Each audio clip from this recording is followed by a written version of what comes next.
आज उत्तर पूर्वी लोकसभा के इस घोंडा चौक पे, जहां 3 वार्ड 2 विधानसभा लगती है, इस भव्य जनसमूह के समक्ष यहाँ पहुंच के मुझे दिल की गहराई से बहुत बहुत आनंद की अनुभूति हो रही है। सच में आप सबका प्यार और आशीर्वाद पा करके मुझे अपनी जिम्मेवारी का और अधिक बोध कि अभी तो ये शुरुआत है, अभी बहुत काम करने बाकी है। और जब अजय जी और इनकी पूरी टीम, हमारे सभी पार्षदगण, हमारी बहन रेखा रानी जी, प्रीति जी, प्रमोद भाई, हमारे जोन के चेयरमैन पुनीत जी, हमारे जिला के अध्यक्ष यूके चौधरी जी और हम सब के बहुत ही प्रिय भाई इस क्षेत्र के सांसद मनोज तिवारी जी, एक बार जोरदार तिवारी बजाओगे। और बड़ी ओजस्वी शख्सियत हमारे भाई कपिल मिश्रा जी। जब इन सब ने 500 किलो फूलों से मेरी स्वागत किया तो मैं समझ गई कि 50 करोड़ का तो बजट लेके मानेंगे।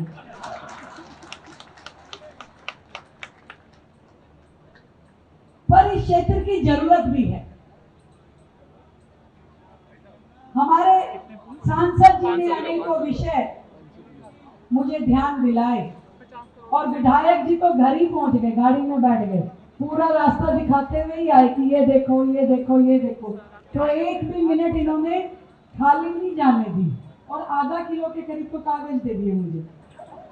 पढ़ाई लिखाई में मजबूत है। देखो अलग अलग शख्सियत है मंच पे। एक हमारे सांसद जी जो प्यार प्यार में ही सारी चीजें करा लेते हैं और कर लेते हैं, एक बार जोरदार ताली बजाओगे।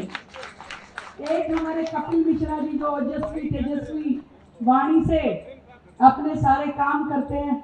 एक हमारे अजय भाई चुपचाप रह के भी सब करा लेते हैं। और मुझे बड़ा अच्छा लगता है जब हमारी पूरी टीम, हमारे सांसद, हमारे विधायक, हमारे पार्षद,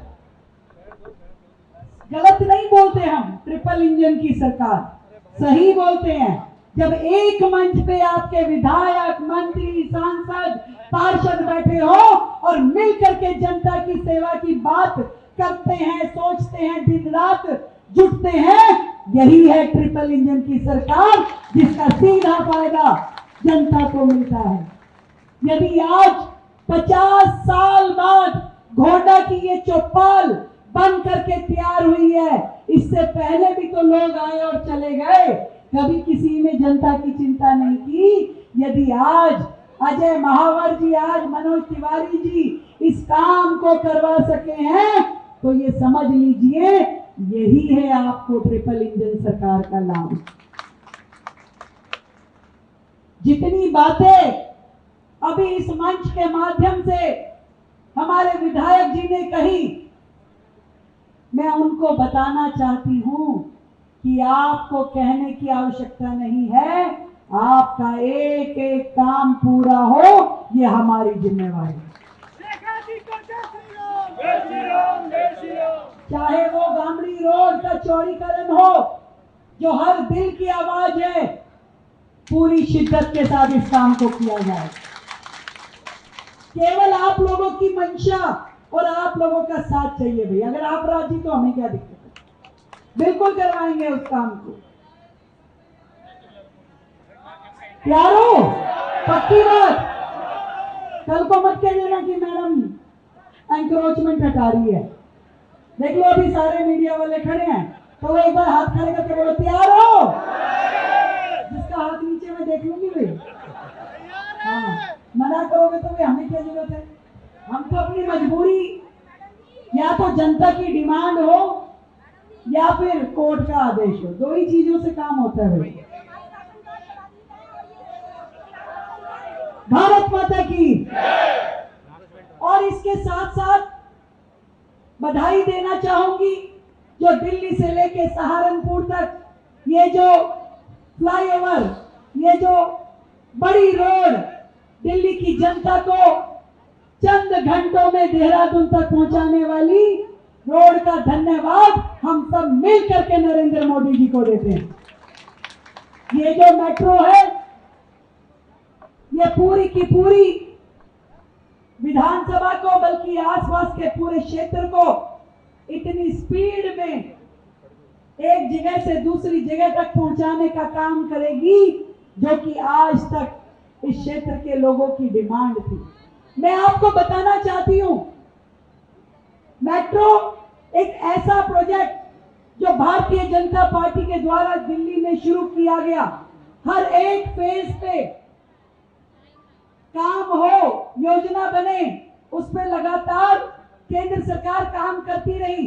पर जब पिछली सरकार के माननीय मुख्यमंत्री जी पूरा मंत्रिमंडल उन फाइलों को दबा के रखता था, एक भी प्रोजेक्ट पास नहीं होने देता था। ये सारे प्रोजेक्ट भी वर्षों से चल रहे थे, जिसको हमारी सरकार ने आने के बाद वहां उन गड्ढों में से निकाल करके इंप्लीमेंट किया। और जो कर्जा मेट्रो पे दिल्ली सरकार का वर्षों का था, अब आकर के हमने उसे चुकाना शुरू किया। दिल्ली की जनता के लिए third phase, fourth phase, fifth phase की मेट्रो लाइन बिछाई जाए, उसके लिए 8,000 करोड़ का जो पुराना पिछली सरकार ने जो देनदारी दी नहीं थी मेट्रो बनाने के लिए, वो तो पैसा छोड़ो साइन भी नहीं देना चाहते थे कि साइन दे देंगे तो ये नाम कहीं मोदी जी का ना हो जाए कि ये काम तो मोदी जी करा रहे हैं। इस कारण से वो यमुना पार की जनता को, दिल्ली की जनता को व्यथित रखते थे, उनके काम नहीं होने देते थे। पर आज पूरी दिल्ली में हर वो काम जो दिल्ली की जनता के हित में होना चाहिए उसको सरकार कर रही है। आपने यमुना विहार बस डिपो की बात की कि बसें तो आती हैं 250 पर सड़कों पे खड़ी होती है और इस क्षेत्र के चलिए चलती भी नहीं है। मैं आपको एक खुशखबरी देना चाहती हूँ, हमने वो डीटीसी जो कि पिछली सरकार के कार्यकाल में 60,000 करोड़ के घाटे में थी, अब उसकी रिवाइवल पे जो काम शुरू किया है, हम कई चीजें कर रहे हैं, बताना चाहती हूँ। पहला, रूट रैशनलाइजेशन, यानी कि जहां जहां जरूरत हो उस हर जगह पे दिल्ली सरकार की ये बसें जानी चाहिए।